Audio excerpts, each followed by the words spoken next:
Ito na ang simula ng aking paghihiganti. Parang babaeng tanggol. Handa na ba kayo magtrabaho? Ang programang ito ay rated SPG. Striktong patnubay at gabay ng magulang ang kailangan. Maaaring may masiselang tema, lengguwahe, karahasan, sexual, horror o droga na hindi angkop sa mga bata.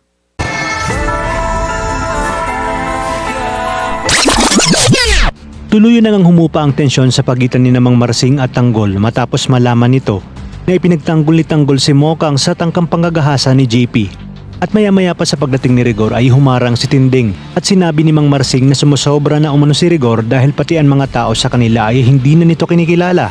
Dagdag pa ni Marsing na sa oras umanong may mangyaring masama sa kanyang anak ay tabla-tabla na sila. Sa pag-uwi ni Tess at Rigor ay hindi pa rin tumigil ang galit na si Rigor at sinabi na lahat sila ay kinukonsinti ang katarantaduhan ni Tanggol. Ngunit iginit naman ni Tess na dapat umano inaalam muna ni Rigor kung ano ba talaga ang nangyari at hindi yung basta-basta na lang nito babarilin si Tanggol. Bumalik si Tanggol sa bar ni Mang Berting at dito humingi ng tulong si Tanggol na kung po pwedeng doon muna sila pumirmi habang pinaghahanap sila ng mga pulis. Pinayuhan ni Berting si Tanggol na hindi pa huli ang lahat at maaari pa itong magbago. Tinanong naman ni Mokang si Mang Berting kung bakit ganoon na lamang magsalita si Mang Berting at napakapositibo ng pananaw sa buhay. Kaya naman sinabi ni Tanggol na dating pulis si Mang Berting kaya lang napag-initan at natanggal sa serbisyo dahil na rin sa koneksyon ng mga sindikatong nakabangga nito.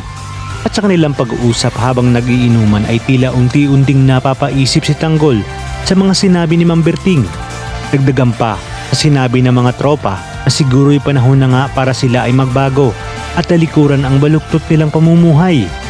Sa pagsama ni Tanggol sa Binondo kay Mang Berting, ito na kaya ang magiging simula ng kanilang pagbabago o kapahamakan ang naghihintay sa kanila dahil sa makakabangga nila ang Komando Group na sina Amanda at Agustos kasama na ang Binondos Triad sa pangungunan ni Angkong. Kaya namang kapit lang kapamilya dahil marami pa tayong dapat abangan.